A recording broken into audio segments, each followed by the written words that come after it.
I can't wait till I get you on the floor, good looking.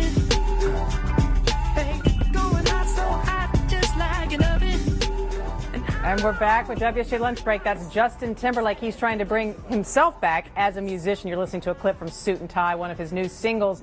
John Jurgensen right now is with us. He's one of our entertainment reporters, and he joins me to talk about this comeback. 7 years, 7 long years, right, since his last album almost. What's different this time around for Justin? Well, 7 years, that's an eternity in pop music, right? But it seems like the thing that really got him going, which was his Disney training back when he was a kid, has really served him well, because within those 7 years, he's been on the biggest variety show in the country, which is Saturday Night Live. Right. And other shows, and really kind of showcased his acting and musical talents in that form. So that's really kind of kept him in the public eye a lot. So how he promoted his album 7 years ago will be very different, I would imagine, John, than this time around. Sounds like he's had a very carefully orchestrated debut. Walk us through some of the key points of that. Right. I think what they're doing is a smart thing to do, is sort of using this pent-up demand for his music in a big way. So the music came very quickly. It was done around Christmas time, and they were already rolling it out by mid-January. And they targeted these really big TV events where they could have the biggest splash possible. The first one being the Grammys. The Grammys. Where he was a huge presence, even though he wasn't nominated. Even in the commercials as well, Even in right? the commercials, yeah, big presence in the commercials as well. All Justin, all the Yeah. time. You know, you cover entertainment. You're so steeped in this stuff. I'm wondering who else he's on par with in terms of being sort of a multifaceted entrepreneur when it comes to basically his entire entertainment career.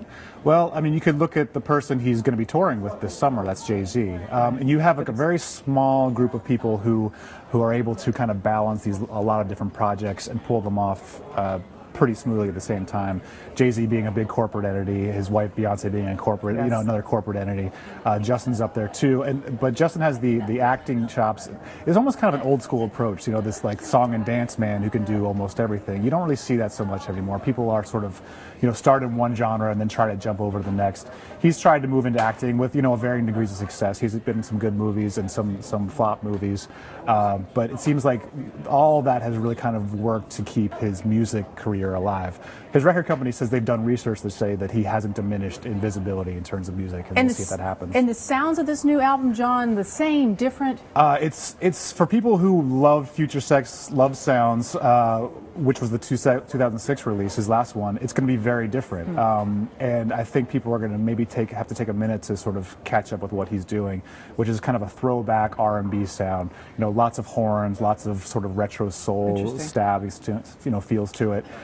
So it doesn't have that sort of like really slinky club sound that the last records did, and it's smart not to sort of try and replicate that. I mean, and he's always been ahead. He's ahead. I mean, so here he's trying to go ahead by going behind with the sound, with this retro sound. So we'll see if that works for him, because pop music is in a very sort of like clubby place right now, and if he can go with that retro thing and try and make it work for him, that could be an advantage for him. All right, John Jurgensen.